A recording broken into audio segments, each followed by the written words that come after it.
Sampurasun, para mitra sadaya kalintang bingahna tiasa tepang deui di acara Pani Ismana di kanal YouTube YKB. Serta acan urang ngabandungan pangnyepan dinten ieu, ayu urang leda nyuhunkeun pitulung Gusti Pangeran. Nun Pangeran nu linggih di sawarga nu suci, abdi sadaya bade nampi naon nu janten pangandika Gusti. Mugi abdi sadaya tiasa ngaregepkeun sareng nglarepkeunana dina hirup sadidinten. Atur nuhun nya Pangeran, pada ia disunkeun di lebet asmaning Gusti Yesus Kristus. Amin. Para mitra nyepaneun urang dinten ieu dicutat dina buku renungan wasiat anu dijudulan Gada sareng teteken Gusti ngaping ka abdi. Dumasar kitab Jabur pasal 23 sareng nas nu janten puseur pangnyepan urang nyaeta ayat nu kaopat anu ngeunana kieu. Najan nyorang nu poek ngajumbleng abdi teu kedah sieun. Nun Pangeran reh Gusti nyarengan. Gada sareng teteken Gusti ngaping ka abdi. Gada tenapi teteken kagungan seueur fungsi. Di panangan pangangon teteken tiasa dipake pikeun nungtun lengkahna di tempat anu babatuan. Teteken oge dipake pikeun ngarahkeun sadaya angonana.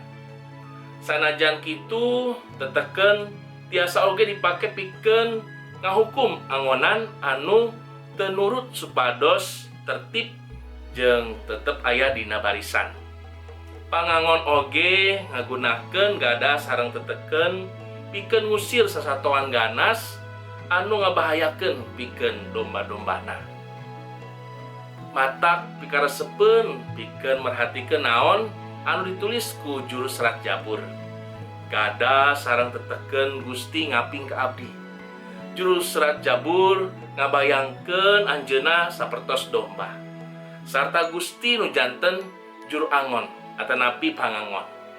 Sanajan angonan teh aya dina lebak anu poek, kaayaan anu pinuh ku bahaya sareng anceman, nanging gada jeung teteken pangangon tiasa masihan rasa tentrem. Juru serat Jabur ngaraos pisan pangraksa Gusti nu janten pangangon anu nungtun ngarawat sareng ngayagikeun sagala kaperluan. Ku ayana gada sareng teteken Gusti pamazmur ngerasa aman sareng tentrem.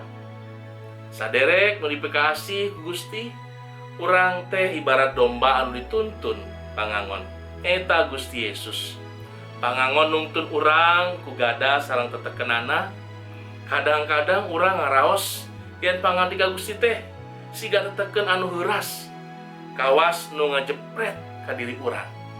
Nanging sebenarnya gada sareng teteken Gusti teh ngajaga sareng ngajauhkeun urang tina sagala bahaya. Gusti pangangon anu sae. Sok nyarengan sareng ngaraksa urang. Ku lantaran kitu urang ngaraos tentrem sareng tetep teguh dina iman. Ayo urang nanedah.